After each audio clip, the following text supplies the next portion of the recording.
तो बचत के लिए मांग किनके द्वारा की जाती है? उन उद्यमियों द्वारा की जाती है जो कि रुपया व्यापार अथवा उद्योग में लगाना चाहते हैं। ये ऐसे लोग होते हैं जो फैक्ट्री लगाते हैं और मशीनों और औजारों का इस्तेमाल करना चाहते हैं। मशीन का पूंजी क्यों लेते हैं वो ब्याज पर? ताकि वो बड़ी मशीनरीज को लगा सकें, और ताकि वो जानते हैं, हमने शुरू में भी बात किया कि पूंजी में अपनी उत्पादन शक्ति होती है, यानी पूंजी जो है उसमें प्रोडक्टिविटी होती है। तो जो बड़े उद्यमी होते हैं उन्हें मशीनरी और बड़े फैक्ट्रीज लगाने के लिए बड़ी मात्रा में पूंजी की आवश्यकता होती है। तो जब वे पूंजी लगाना चाहते हैं तो वो मार्केट में जो है पूंजी की मांग करते हैं और वो ब्याज देकर भी पूंजी को प्राप्त करना चाहते हैं। ये जो है पूंजी पदार्थों में जो उत्पादक गुण है उसके कारण जो है अधिक मात्रा में उत्पादन संभव होता है, और इस कारण से जो है पूंजी पदार्थों की मांग इसलिए भी होती है क्योंकि उनकी सहायता से उपभोक्ता पदार्थों का उत्पादन किया जा सकता है, और उत्पादन के अन्य साधनों के समान जो है पूंजी पदार्थों में आय उत्पादकता की शक्ति होती है। किंतु जब हम जानते हैं कि पूंजी की जो प्रोडक्टिविटी है उसे मापना कठिन है। क्यों? क्योंकि पूंजी में समय का महत्व है। लाभ तो बाद में प्राप्त होगा। जब भी उद्यमी पूंजी लगाएगा तो उसे तत्काल लाभ प्राप्त होना नहीं होगा, क्योंकि पहले उसे बड़ी मात्रा में इन्वेस्टमेंट करना पड़ता है मशीनरी वगैरह के लिए। वो मशीनें तो पहले खरीदता है और मशीनें बाद में प्रोडक्टिव होंगी, लेकिन उस पर पूंजी उसकी पहले लगती है। इसलिए टाइम एक बड़ा फैक्टर है पूंजी की उत्पादकता को निर्धारित करने के लिए। मशीन को बनाने में भी समय लगता है, परंतु जब रुपया इससे बनेगा तो उससे पहले ही इस पर व्यय करना पड़ जाता है और उस रुपए पर ब्याज भी देना पड़ जाता है पूंजी पर।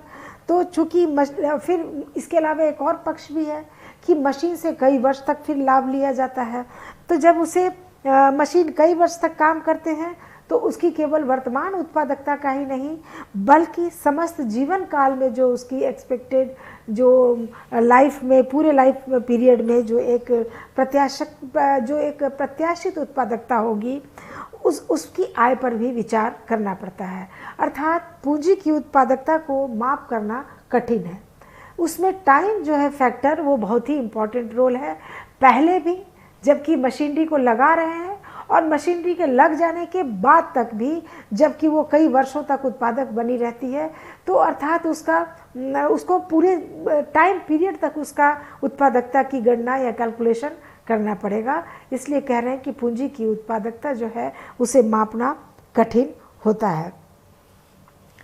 इसलिए जो है पूंजी की जो है सीमांत आय उत्पादकता कहते हैं, जबकि उसे जब कोई नया पूंजी पदार्थ या मशीनरी स्थापित की जाएगी और उससे फर्म की आय में जब वृद्धि होती है तो उस वृद्धि को पूंजी की सीमांत उत्पादकता कहते हैं, और इसको सीमांत भावी आय भी हम कह सकते हैं।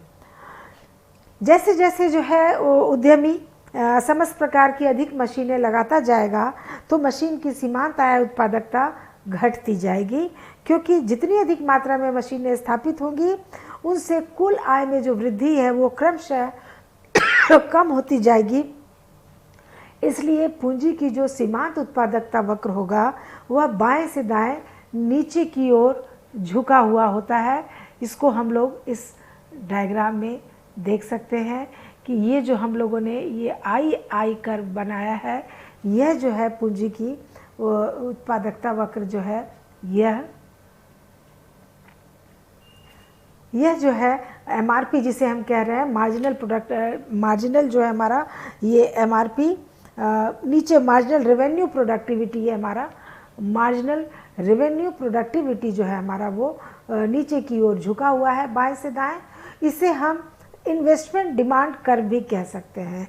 अर्थात उद्यमी जब मशीनों को बढ़ाता जाएगा तो एमआरपी जो है पूंजी की सीमांत उत्पादकता को यहाँ पर दर्शा रहा है, और जैसे जैसे उद्यमी मशीनों को बढ़ाता जाएगा मशीन की सीमांत आय उत्पादकता प्रचलित ब्याज दर के समान नहीं हो जाती है, तब तक वह मशीनों की संख्या को बढ़ाता जाएगा।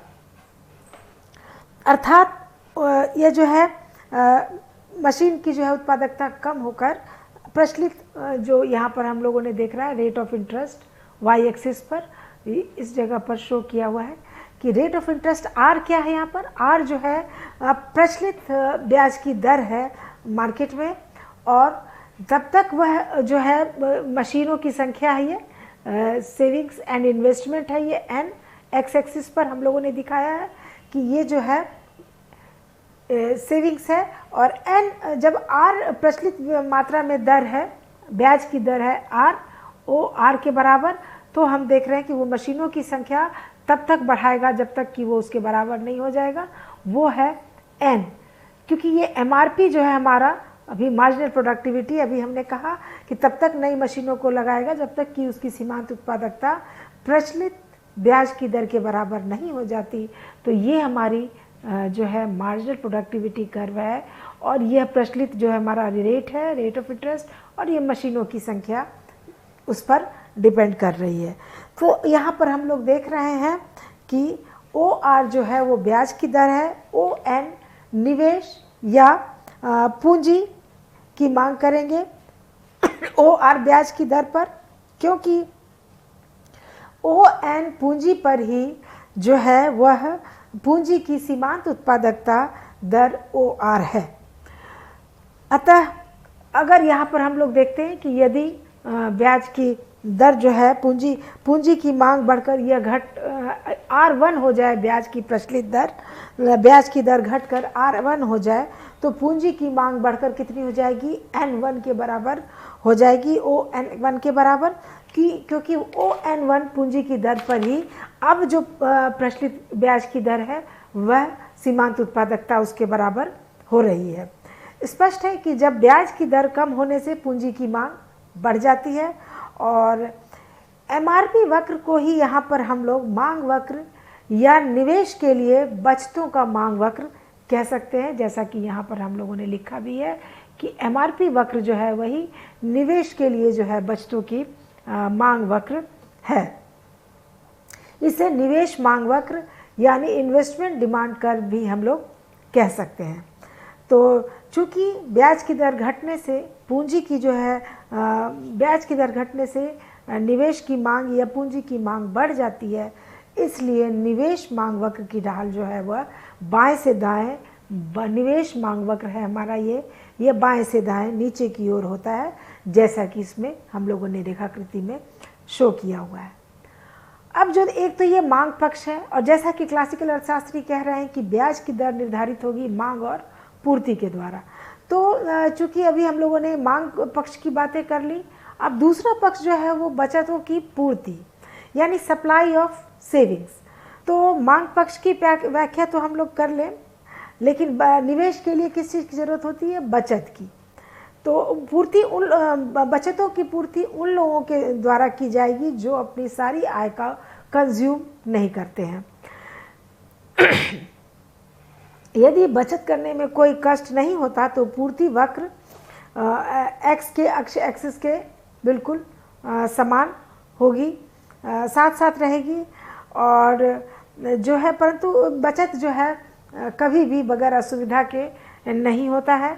बचत जैसा कि हम लोगों ने पहले की थ्योरीज में पढ़ा ही कि पूर्ति पक्ष के तीन थ्योरीज थी जो पूर्ति पक्ष को प्रभावित कर रही थी, जिसमें कि हम लोगों ने पढ़ा स्थगन, प्रतीक्षा और टाइम प्रेफरेंस।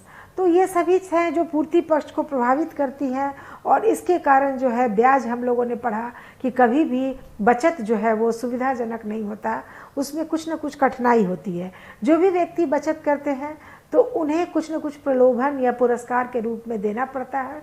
तो बचत का जो पूर्ति पक्ष है उसमें जो है उसे अगर कोई व्यक्ति 100 रुपये आज व्यय करने के लिए करने को 100 रुपये कल व्यय करने की अपेक्षा अधिक प्राथमिकता देगा, जैसा कि पहले भी हम लोगों ने पढ़ा कि भावी जो फ्यूचर जो भी बचे उपभोग होते हैं उसकी अपेक्षा कोई भी व्यक्ति जो हमारा वर्तमान है उसको उस पर अधिक व्यय करना पसंद करता है। तो कोई भी व्यक्ति 100 रुपया कल व्यय करने की अपेक्षा आज व्यय करना अगर अधिक उसको प्रेफरेंस दे रहा है कोई व्यक्ति, तो इस प्राथमिकता के कारण उसको ब्याज के रूप में 100 रुपये से अधिक जब तक हम नहीं देंगे तभी वे बचत करेंगे।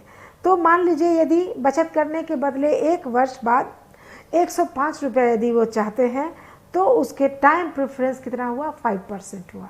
कि 1 वर्ष बाद यदि उन्हें कहा जाए कि 100 रुपये आज ना खर्च करके अगर आप 1 वर्ष बाद करें तो उन्हें अगर वो 105 रुपये चाहेंगे 1 वर्ष के बाद तो उसका जो टाइम प्रेफरेंस है वो कितना हो गया, 5% हो गया। और उसका जो यही जो है, यदि अधिक बचत करनी है तो ब्याज और अधिक देना पड़ेगा। और क्योंकि उपभोक्ता जब अधिक त्याग करेगा, अधिक उपभोग का त्याग करेगा तो उसके लिए मुद्रा का सीमांत तुष्टिगुण जो है वो बढ़ जाता है और कम ब्याज की दर पर कम मात्रा में बचत की पूर्ति होगी और ऊंची ब्याज की दर पर अधिक मात्रा में बचत की पूर्ति होगी। तो इसलिए जो है बचत दर जो है हमारा सेविंग्स कर्व जो है वो नीचे से ऊपर की ओर चढ़ता हुआ होगा, जैसा कि इस डायग्राम में हम लोगों ने देखा। एस जो है वो बचत सप्लाई कर्व है, सप्लाई ऑफ सेविंग्स है। और आई जैसा कि यहाँ भी हम लोगों ने देखा कि वह डिमांड कर्व भी है इन्वेस्टमेंट का, तो उस आई को हम लोगों ने यहाँ पर भी इस तरह से शो किया है। और इस तरह से ये हमारे पास मांग और पूर्ति दोनों ही कर्व हो गए। और जहाँ पर कि हम देख रहे हैं कि जहाँ पर कि दोनों एक दूसरे को क्रॉस कर रहे हैं या कट कर रहे हैं, जहाँ पर एक दूसरे को प्रतिच्छेद कर रहे हैं यानी ई पॉइंट पर, वहाँ पर दोनों संतुलन में है।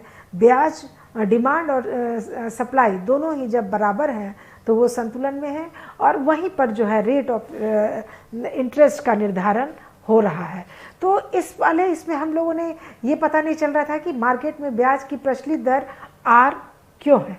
तो जब हम ब्याज मांग और पूर्ति दोनों को पर डिस्कस कर लिया हम लोगों ने, तो हमें पता चल गया कि ब्याज की प्रचलित दर आर इसलिए है क्योंकि यहाँ पर डिमांड और सप्लाई दोनों जो हैं बचतों की मांग और बचतों की पूर्ति यानी डिमांड ऑफ सेविंग्स और सप्लाई ऑफ सेविंग्स एक दूसरे के बराबर है।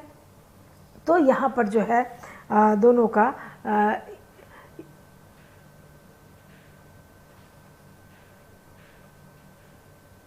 यहाँ पर जो है दोनों एक दूसरे को काटते हैं और इस प्रकार से ब्याज दर निर्धारित होती है।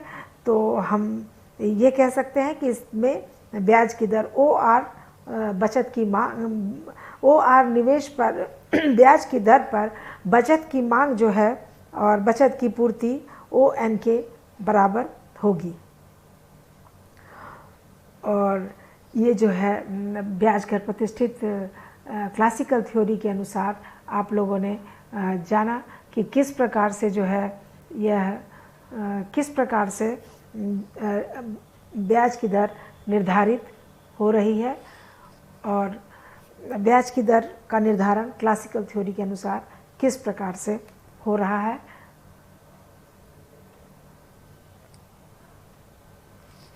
OR जो है वो ब्याज निर्धारित हो रही है। तो ये जो है हमारा ब्याज के प्रतिष्ठित सिद्धांत आज खत्म होता है।